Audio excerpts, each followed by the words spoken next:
HT118A, the best-selling multimeter from Kaiweets. Welcome to FunElectronicsToday.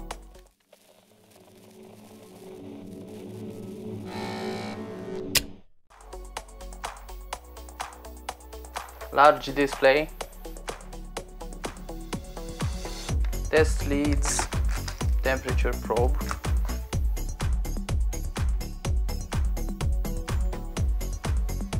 I really like them.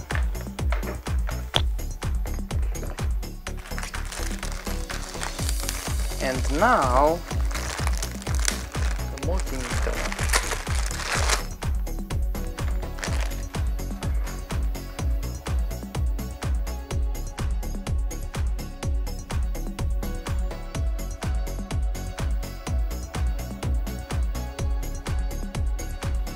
This would make a good shot for a thumbnail, or like this.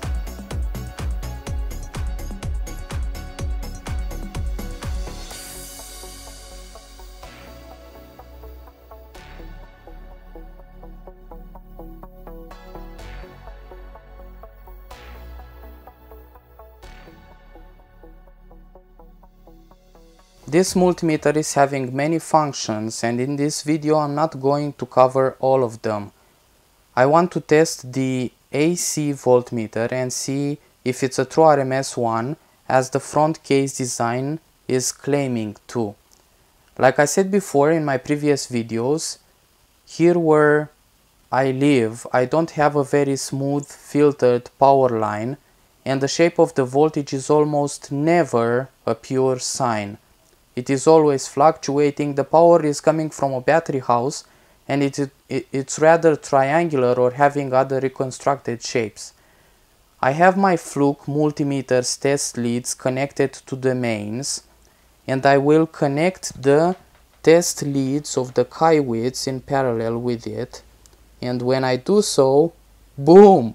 The display of the Kaiweets turns red. This, in my opinion, it's a very good function because it warns the user of high voltage. In the same time, on the screen it's displaying the frequency.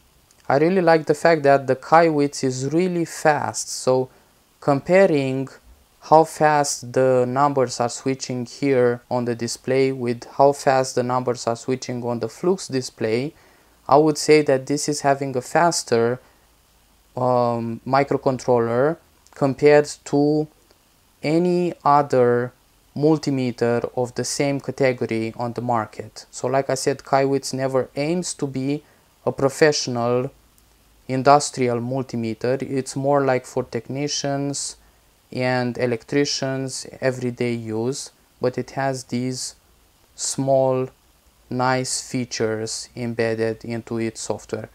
Another nice feature that I want to test is the NCV, which stands for non-contact voltage detector. When I switch to this position, it will display NCV on the display, and it's having a sensor right here. Whenever I'm approaching the sensor to a live wire, this light here will turn on and the multimeter will start beeping.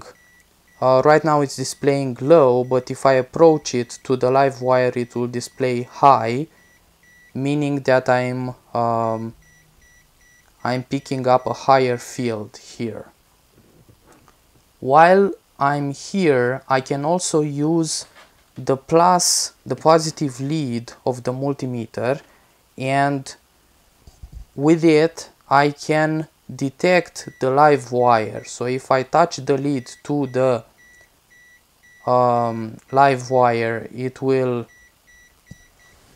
turn on the red light and it will say high, and if I touch the neutral wire it will display low. So this is very good for electricians for identifying the live wire. These LED indicators that are blinking for the lead connectors, each time the user changes functions, regardless of the position of the test leads, these rings here will illuminate and it will show the user where they must connect the test leads. So in my opinion, this is a very handy, very useful feature for this multimeter and for any other multimeter out there on the market. Even I forgot to change the test leads sometimes. So this is something that it's happening, and it's very good to have some warning lights like that to remind you to change the position of the test leads. I am interested in seeing how the continuity buzzer behaves like, and this is how it sounds like. It is having a very sharp continuous sound, so no ripple effect in the intensity of the sound there as in cheap multimeters.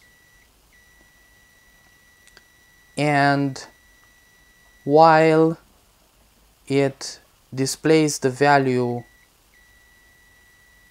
of the resistance here on the screen, it will also turn on this LED light right here. If it's green, it means that's a very low resistance, and if it's red, then it means that it's a poor contact, so it has a higher resistance, maybe something higher than a few dozen ohms.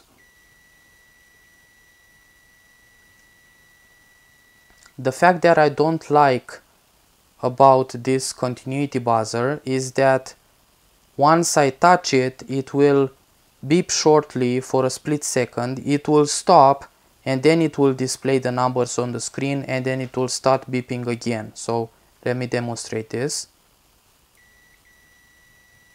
Okay, so it's a small interruption there in the sound of the continuity buzzer. I guess one can live with it, and I can personally get used to this, but it can be a little disturbing. I want to test LED lights and see if I try to measure the forward voltage of this LED light, if this multimeter is able to turn on the LED in order for me to test it. So anode, cathode. Oh, here you go. This is very nice. When I saw that this multimeter is only having two AA batteries inside, I thought that maybe the input voltage of the multimeter is not enough to turn on an LED, because that's how other multimeters on the market behave like. I don't know what this multimeter has inside, but I really like the fact that I'm able to measure forward voltages up to the value of a regular LED light.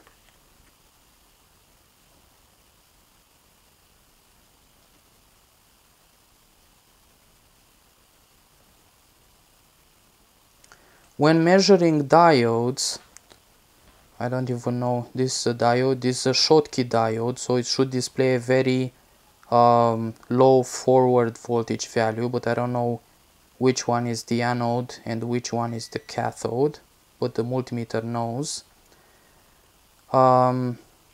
It will produce a very short beeping sound, and then shortly after it will display the forward voltage value on the screen. And it seems to me that this is really fast. I mean, it's less than half a second or so from the moment I actually touch the leads to the terminals of the diode and until I have a steady value on the screen. So having a fast multimeter and a multimeter that is having a very fast internal microcontroller is very important for me, because I don't really like to touch the test leads to the component and wait for seconds in a row. This is a normal rectifier normal rectifying diode. This multimeter is displaying 0.467. Let's compare this with the UT61E and see what this is saying. I'm going to select the diode function here.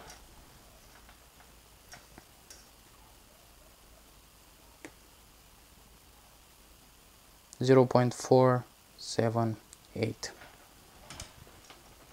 So I'm really happy with the indication of this thing. It's a very fast multimeter, although it's a middle class one.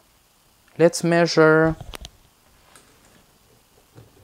some capacitors, and for this I will measure an SMD capacitor.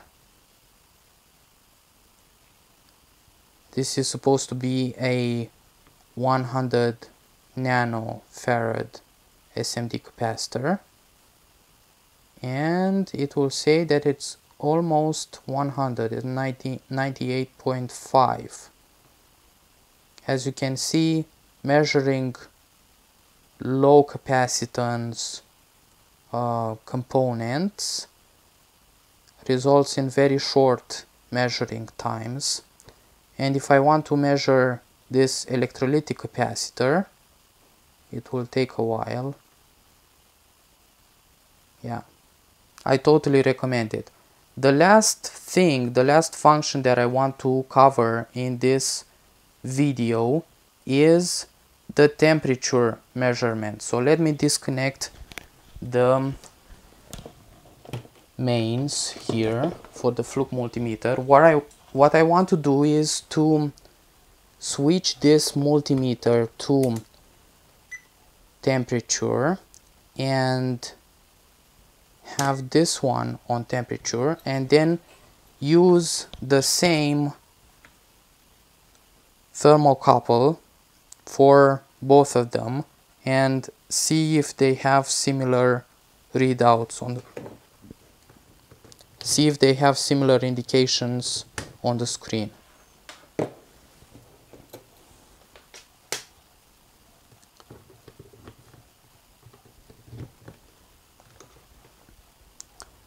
So this one reads a room temperature of 22 Celsius degrees at the moment, and the Fluke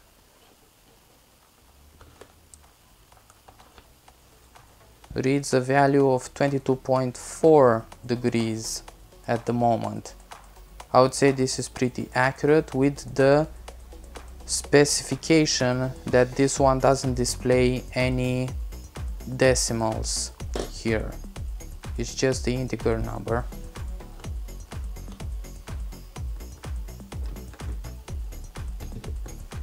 The temperature I read on the tip of my fingers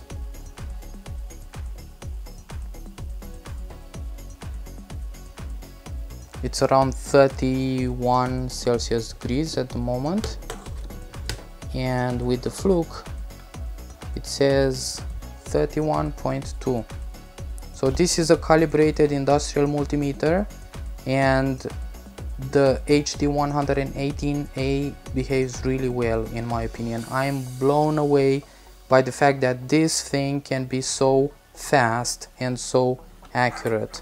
Another very nice feature is that I get a dual indication here, so I can read both Celsius and Fahrenheit in the same time. I don't have to press any other buttons to switch between the indications or the functions here.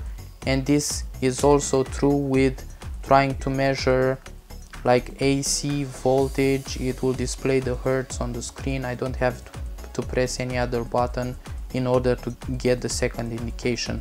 So this makes it really fast.